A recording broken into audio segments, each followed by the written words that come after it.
네, 2월의 첫 주일 아침, 우리 포기를 모르는 하나님의 사랑을 의지하여 오늘 예배 자리에 함께 하시는 우리 사랑하는 그린빌 가족들에게 하나님의 따뜻한 위로와 또 샘솟는 평안과 우리에게 꼭 필요한 은혜가 언제나 함께 하실 수 있기를 간절히 기원합니다.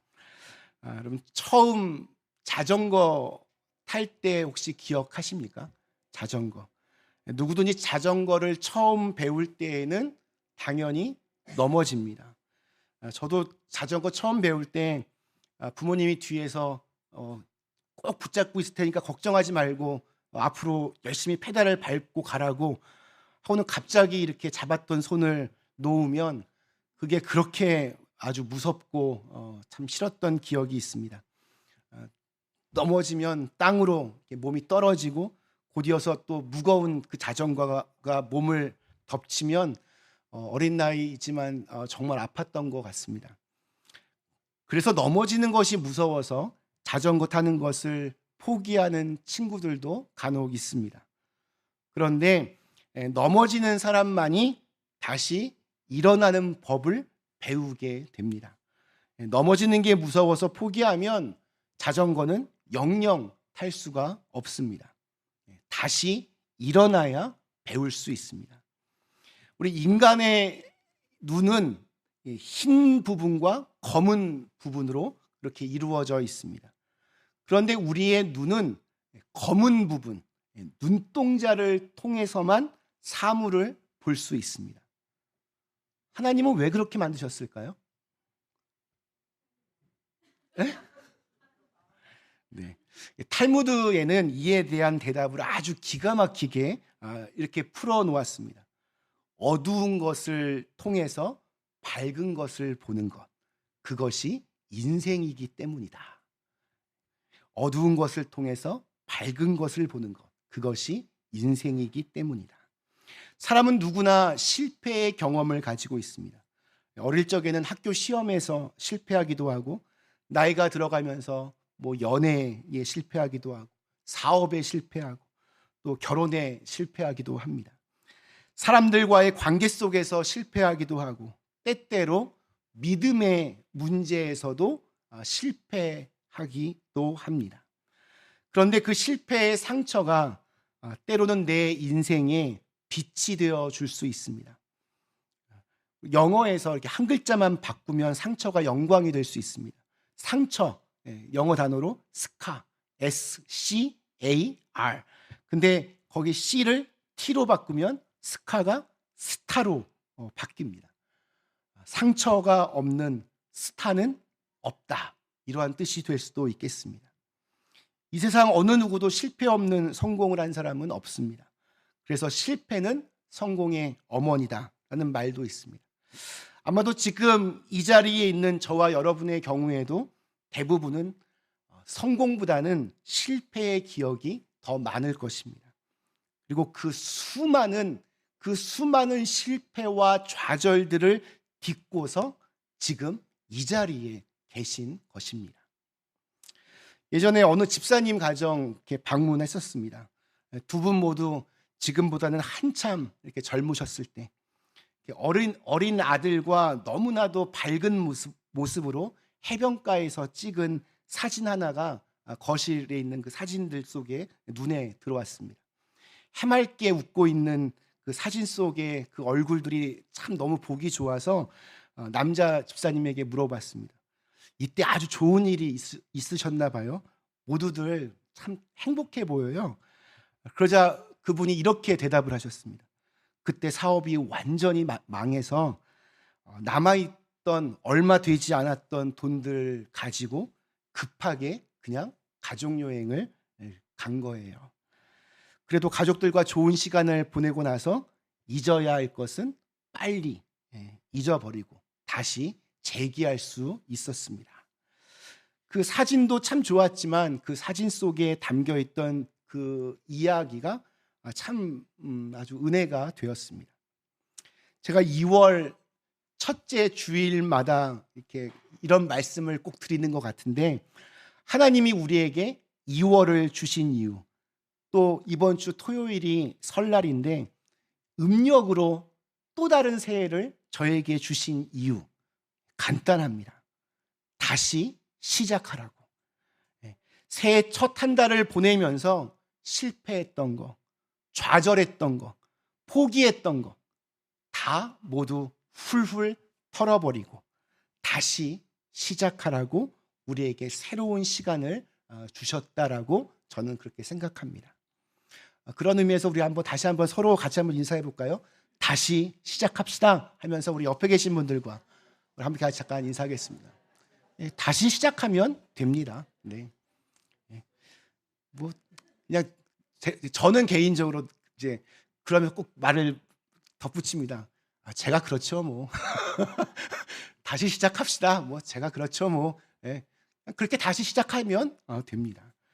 하나님은 우리의 실패에 대해서 너는 왜 그 정도밖에 안 되냐? 이러면 우리를 책망하지 않으십니다. 그러나 하나님은 우리가 패배에 젖어서 좌절하고 있는 것은 보고 싶어야 하지 않으십니다. 우리가 그 실패 때문에 좌절하고 낙심하고 주저앉아 있을 때에는 오히려 우리를 책망하시고 혼내십니다. 하나님은 패배를 통해서 우리를 잘 다듬으신 후에 우리에게 일어날 패배를 패배시키기를 원하십니다.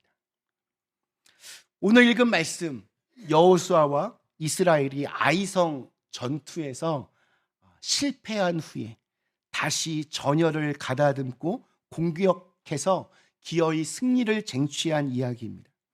여호수아는 가나안 정복의 지도자였습니다. 그는 요단강을 건너서 하나님의 은혜로 난공불락의 성 여리고를 아주 손쉽게 무너뜨렸습니다. 그 다음 타겟은 아이성이었습니다. 아이성은 여리고에 비하면 정말 어린아이와 같은 너무나도 작은 보잘것없는 성이었습니다. 그래서 그들은 교만했고 또 아간의 범죄 때문에 하나님은 이스라엘이 패배하도록 만드셨습니다. 우리 여호수아 8장 그 앞에 7장은 이에 대해서 이스라엘 전체가 하나님께 회개하는 장면이 나옵니다.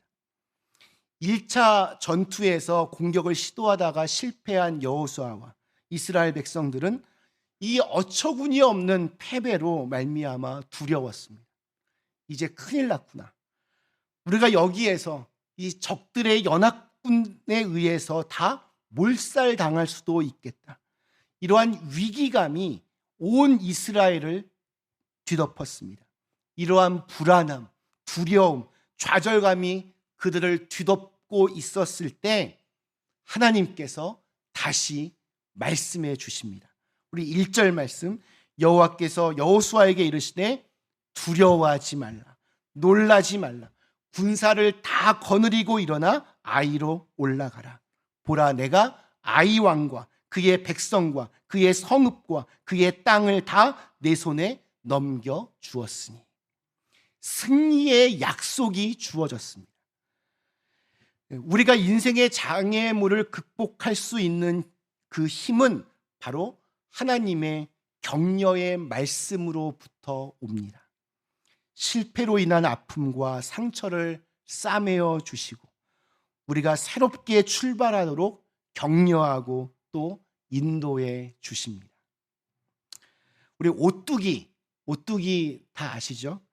오뚜기는 아무리 쳐도 넘어졌다가 다시 일어납니다.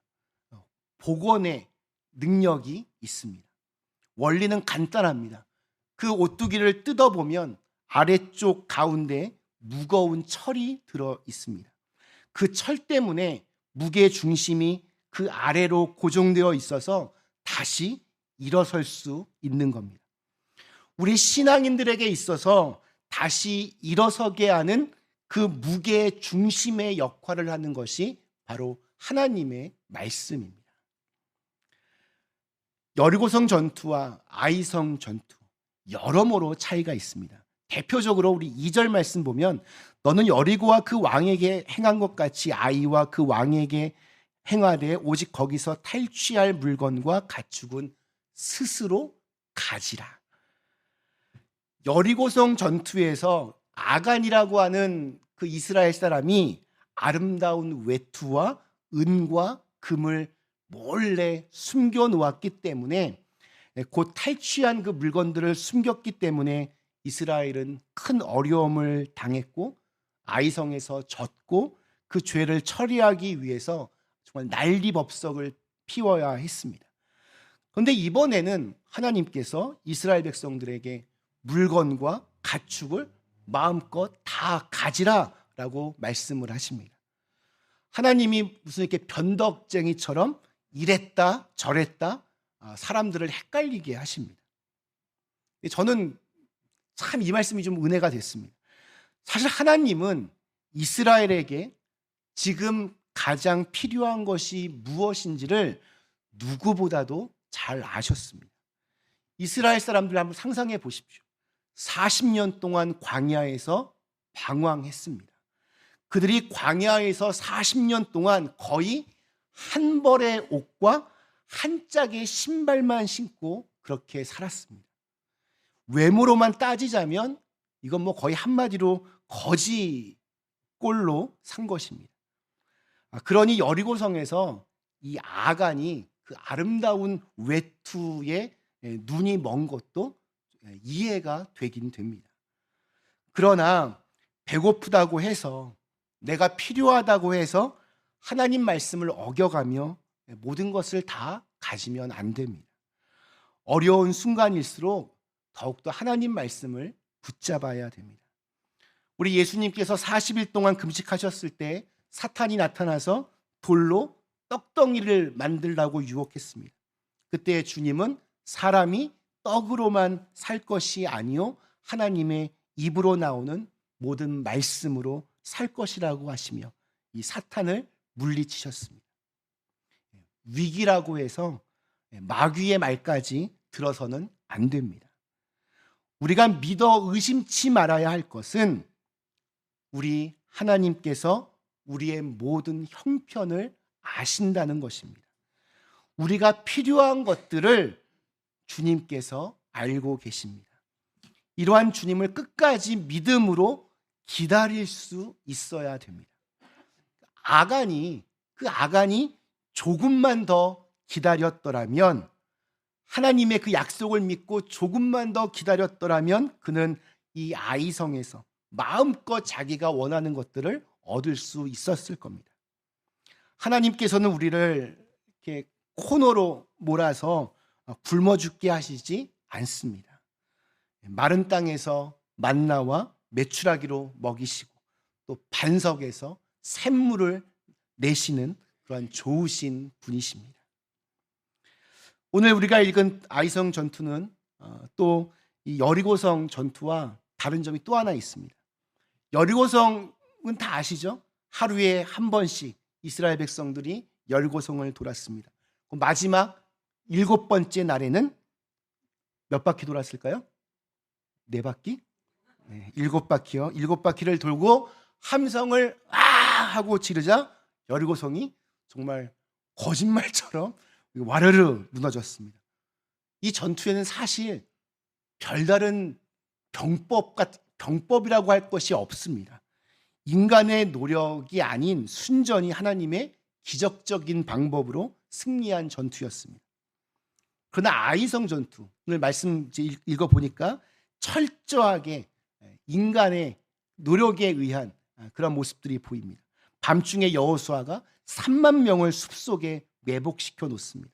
다음날 아침에는 추가로 5천 명을 더 매복시킵니다. 그리고 아이성 군대와 전투를 벌여서 거짓으로 패한 척 막 달아납니다. 첫 전투에서 승리했던 아이 백성들은, 그 군사들은 야, 확실히 이제 또 승기를 잡았다 생각하고 모두 다 성에서 나와서 이스라엘을 추격합니다. 이때 매복해 있던 이스라엘 군이 성 안으로 들어가서 성을 불태웁니다. 그리고 뒤쪽에서 쫓아오면서 아이 군대를 물리칩니다. 이때 달아나던 이스라엘 본진이 다시 뒤돌아서서 이 아이 군대를 양쪽에서 협공을 합니다. 이 전투 결과 아이성 백성들은 한 사람도 살아남지 못했고 이스라엘은 대승을 거둡니다. 정말 여호수아가 기도하며 이렇게 준비한 계획이었고 또 이스라엘 백성들이 열심히 주도했던 전투입니다. 중요한 것은 이 여리고성 전투나 아이성 전투를 다 주관하시고 인도하신 분은 하나님이십니다. 하나님의 역사는 막 기적적인 방법으로만 나타나지 않습니다.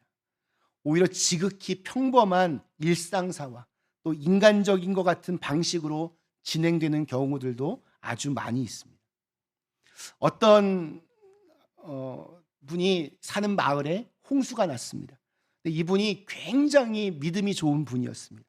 그래서 기도하면 하나님께서 나를 구원해 주실 것을 철석같이 믿었습니다.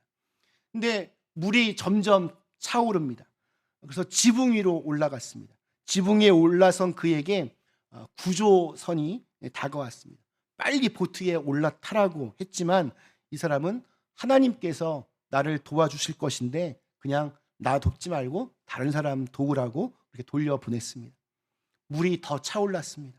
두 번째 구조선이 와서 이번에는 그 구명 튜브를 이렇게 던졌습니다. 이번에도 그분은 거절했습니다.